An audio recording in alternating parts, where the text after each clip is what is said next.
Hello, everyone. Welcome to this week's COVID-19 and Town Manager Update. I'm James Milan, and I am with Adam Chapdelaine, our Town Manager.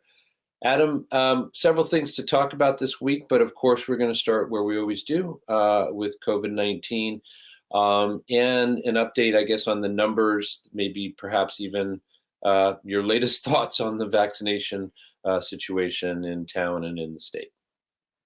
Great. So I don't think the message has changed much since last week.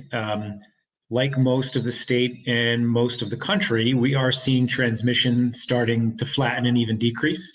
We're still seeing cases come in, but they're certainly not rising, and they're not at the levels they were even 2, 3, 4 weeks ago. So I think, again, like we're seeing in much of the country, we're in a better place than we were, but I don't feel as though it's fully time for us to take the foot off the gas or take the foot off the brake, whichever might be the appropriate usage there. I do anticipate the governor will be making an announcement later today about gathering limits and capacity limits at certain venues.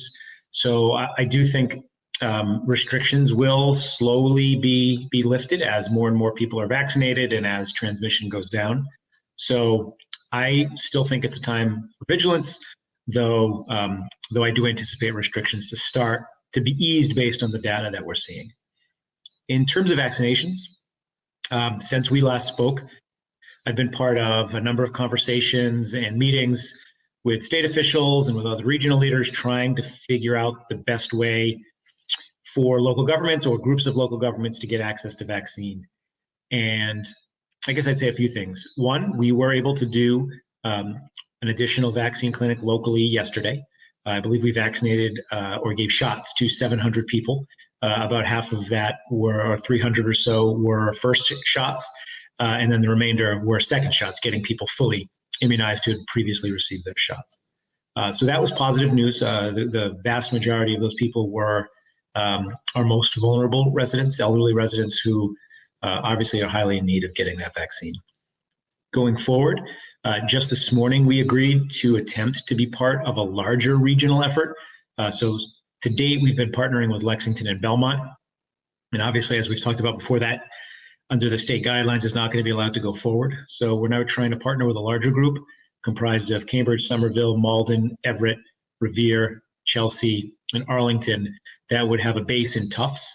And we're looking to send an application into the state for that to be recognized as a regional site tomorrow. So we'll see. I don't know how that will play out, but we are continuing to work to try to get vaccinations closer to home for people living in Arlington. In the meantime, we're also planning to begin vaccinating those living in senior housing in Arlington next week as part of a state program focused specifically on senior housing. And we're continuing to cooperate with the state to learn more about their plans to empower us to vaccinate homebound seniors, those who just can't get out of the house at all, to vaccinate a vaccine clinic. So lots going on the vaccine front, and I'm hopeful that there's good news to come in the upcoming weeks as Moderna, Pfizer are expanding their supplies, so that should hopefully start to take some of the pressure off all of us. And I'm, as I'm sure many are, hopeful that the FDA gives us good news about the Johnson & Johnson shot tomorrow, which is a one-shot vaccine, and my understanding is they could get as many as 20 million doses delivered across the country, or release 20 million doses by next Friday, a week from tomorrow. And then an additional, I think, 100 million doses by the end of March. So if that happens, I think we can start to get on pace. And hopefully that would be, good news for all of us as the year goes on. Well, definitely understand, as always, and expect you to maintain that cautious attitude that you are that you're exhibiting right now, but glimmers of hope for sure. Yeah. And just one note, I was looking at the numbers for Arlington before we got on, and really, though you mentioned that seniors homebound and in senior facilities are, still a certain number of them are still to be vaccinated. The numbers look particularly encouraging, I think, in that cohort. I noticed that in the last 2 weeks, for Arlington residents 70 and up, which again have been the candidates for the vaccine for a little bit now.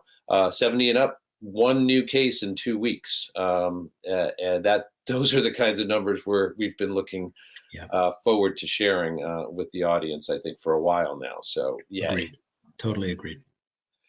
Moving on, there are just a few little items that I'd like to ask you about. One of them is quite topical in that we spoke recently about the unexpected opening on the select board that was precipitated by Joe Curo's early retirement from that. And so the select board needed to kind of react quickly. And interesting choice as far as I'm concerned of Dan Dunn, a very, very recent select board member, to go ahead and occupy that spot. But I wanted to get your thoughts on that. Sure. I mean, I guess for me, it suffices to say that I think Dan, for 9 years, was an exceptional member of the select board. I greatly enjoyed working with him. I think the other two folks who applied are also great candidates and could have served very well. But my understanding of what the board was looking for is someone who wasn't planning to run this year or soon, and someone who had the experience to step right in and help them work through the many warrant articles that they need to have hearings on between now and when the seat will be filled via the election. And just from my perspective, I think Dan fits that bill perfectly, right? He knows how the process works. I think he has his finger on the pulse of the issues in town. And again, I've always been impressed with Dan. He's a thoughtful, articulate, just caring, competent person.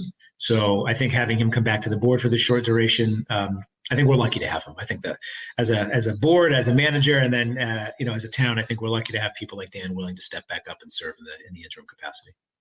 Yeah, and certainly, again, with the full plate we know is sitting in front of the select board in terms of the warrant articles, et cetera, it probably will pay off for sure to have somebody with so much experience and really still so recent that those muscles haven't atrophied or anything like that. Yeah, We assume that's the hope for Dan. We will be talking about warrant articles, I'm sure, in the lead up to town meeting fairly regularly, but I wanted to draw your attention to a couple in particular that coming out of the Human Rights Commission, I assume in collaboration with other town bodies as well, around recognition of holidays or renaming of holidays. So why don't you tell us about that? Absolutely. So there was a series of Human Rights Commission articles that came before the board on Monday evening. Two related. One was a resolution in supporting changing the name of Columbus Day to Indigenous Peoples Day. Related to that was changing our town bylaws to recognize Indigenous Peoples Day as opposed to Columbus Day. A third was adding Juneteenth, which is now a state holiday. It's called a partially restricted state holiday to our list of holidays within the town bylaws. And then a fourth, tied in really to the first, was a resolution that would recommend that all town bodies vocalize a land acknowledgement at the start of public meetings. And a land acknowledgement can be a very short statement acknowledging the Indigenous or Native history of the land that the meeting's actually being conducted on. And I think there was good discussion, great presentation by one of the co-chairs of the Human Rights Commission. I think thoughtful and good feedback by the board, and ultimate adoption of all four of those resolutions, or at least I should say positive action on those four resolutions and bylaw amendment changes to send to town meeting. And I think it fits well within the diversity, equity, and inclusion agenda that we've been committed to for a while now, acknowledging harms of the past in terms of really elevating and respecting Indigenous Peoples Day, as well as celebrating Juneteenth, which is an important day in our nation's history, which until recently, many people don't know about. So I think it was, again, a good discussion, and I'm excited for town meeting to be able to consider and hopefully vote affirmatively on all of those matters. Certainly, in both cases, these are questions or issues that have been kind of swirling around in the public conversation here in town for a while, and it does seem like the time is right, given the larger context in which we are speaking and operating at the moment. Lastly, Adam, let me ask you about a nice little designation that was we and along with other towns just received. Mass Ave, as part of Battle Road, is going to enjoy a particular designation. please share your Yes. thoughts. So for a while now, Mass Ave, as it runs through Arlington, through Lexington, into Bedford, I believe, has been designated as the Battle Road Scenic Byway, which is a federal designation that allows for not only more, more publicity for the road, but also particularly grant opportunities for different types of improvements that can be made to the byway. In addition to that, the Battle Road Scenic Byway just recently was named an All-American Road. So that will only further enhance sort of the notoriety, publicity, and press around the byway, and further open us up to potential grant opportunities. So I think it's just another wonderful acknowledgement of the history we have in Arlington, the history we have specifically in Arlington, and the history we're connected to with our neighboring communities. And just a quick plug for the fact that ACMi Newscast this week is going to have a larger story on this topic. Nice. So if anybody interested can tune into ACMi News. All right, Adam. Anything that we have failed to mention? No, I mean, I think there's a lot more to come in the upcoming weeks on town meeting, on budget considerations, impacts of the federal stimulus bill, hopefully much more good news on vaccinations. But I think that covers it for today, but definitely very much more to come in the upcoming weeks. Great. Pleasure to speak with you as always. Appreciate it.